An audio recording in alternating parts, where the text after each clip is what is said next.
Të gjitha ata të cilat e rrezikojnë demokracinë dhe sigurinë globale do të jenë në shënjes të Shtetit të Bashkuara të Amerikës. Një përkrahje e tillë është një rrështim i Kosovës krah për krah me Shtetet e Bashkuara të Amerikës, tashmë është duke u bërë ose duke ardhur një rend deri botëror. Momentin kur rrezikohet demokracia globale, Shtetet e Bashkuara të Amerikës janë aty.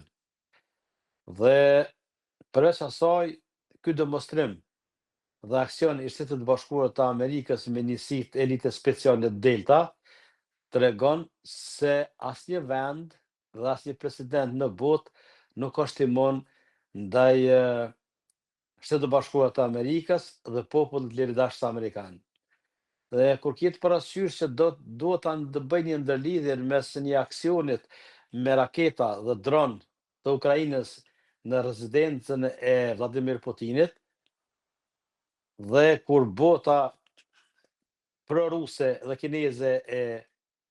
dënoi atakt, tash kemi rastin tjetër, duhet i ndërlidhjet që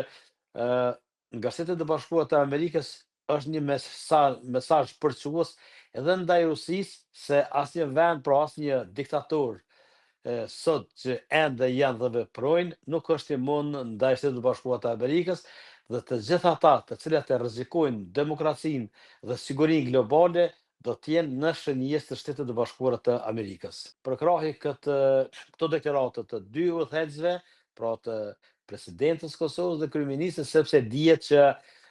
institucionet e sigurisë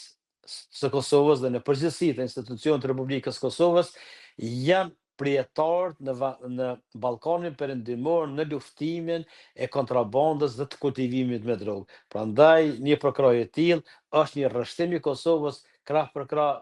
me Shtetet e Bashkuara të Amerikës dhe me të gjitha ato vende të cilat e luftojnë, ose i luftojnë të gjitha ato vende të cilat e bëjnë kultivimin dhe kontrabandën e drogës. Tashmë është duke u bërë ose duke ardhur një rend deri botëror. Dhe me vetë faktin që Shtetet e Bashkuara të Amerikës e patën humbur për një kohë ndikimin në botë, e cila ishte